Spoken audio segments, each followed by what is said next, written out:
আপনারা সবাই জানেন যে বাংলাদেশে গত কিছুদিন আগে দুইটা সংবাদপত্র অফিস ভাঙচুর হয়েছে, আগুন দিয়ে পুড়িয়ে দেওয়া হয়েছে।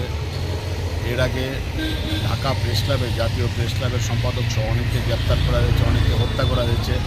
এর প্রতিবাদে ত্রিপুরা জার্নালিস্ট ইউনিয়ন আমরা সারা রাজ্যব্যাপী আমরা একটা প্রতীকী কালো ব্যাজ পরে আমরা প্রতিবাদ জানাচ্ছি। আগরতলা আমরা করেছি, ইতিমধ্যে সাবরুম হয়েছে, বামুটিয়া হয়েছে, ধর্মনগর হয়েছে, বিশালগড় হয়েছে, সারা রাজ্যে আমরা করছি।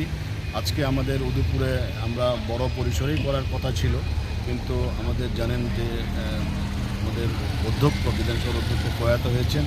এই কারণে আমরা অনুষ্ঠানটা সংক্ষিপ্ত করেছি এবং একটা প্রতীকী প্রতিবাদ, যেহেতু গত কিছুদিন আগেই শিডিউলটা দেওয়া ছিল, প্রতীকী প্রতিবাদ আমরা উদয়পুরে যারা সাংবাদিকরা আছেন, ইউনিয়নের যারা সদস্যরা আছেন, নেতৃত্বরা আছেন, সবাই মিলে কালো ড্রেস পরে আমরা এই প্রতীকী প্রতিবাদ আমরা করেছি। পরবর্তী সময়ে যখন সারা রাজ্যে আমাদের কর্মসূচি সমাপ্ত হবে, তারপরে আমরা দেখি, আমরা যদি পরিস্থিতি যদি নিয়ন্ত্রণে না আসে, যদি সাংবাদিকদের যদি কাজ করতে দেওয়া না হয় বাংলাদেশে, তাহলে আমরা যদি ওদের নিরাপত্তা ব্যবস্থা করা না হয়, তাহলে আমরা আরও বড় পরিসরে করার ব্যাপারে আমরা চিন্তা ভাবনা করি।